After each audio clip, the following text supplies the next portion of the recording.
Okay, guys, how are you? I hope that you are still very excited about this course. Now I'm gonna discuss the bug number 4 from our list, disclosure of authentication cookie.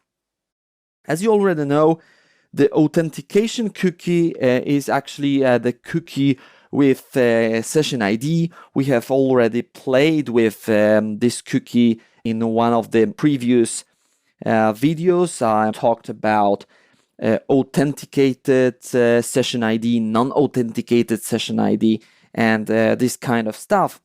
In this video, I'm gonna give you an introduction to secure processing of cookie with session ID, or in other words, how your cookie with session ID can be disclosed over insecure channel.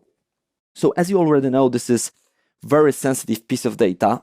When the attacker is able to grab your cookie with session ID or authentication cookie, then actually the game is over, right? Because the attacker can get access to your account.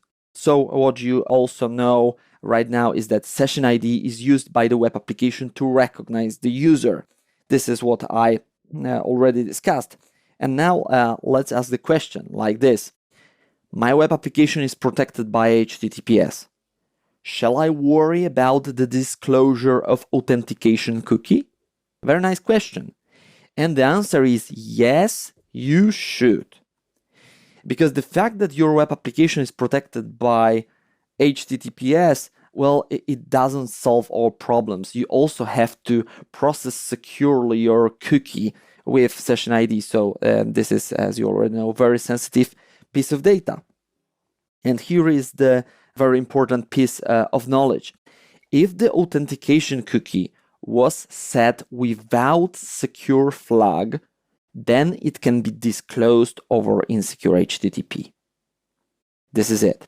So what you can do in terms of cookie processing, you can set a cookie with secure attribute or secure flag, right?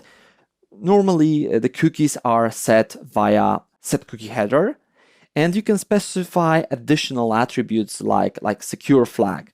So when you specify it, then the browser knows that, secure flag means send the cookie only over secure HTTPS.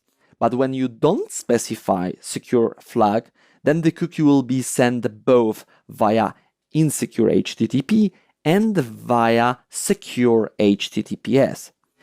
So, we don't want our sensitive cookie to be disclosed over insecure HTTP. That's why we have to really take care of setting a cookie with secure flag. Now, I believe that this is clear for you.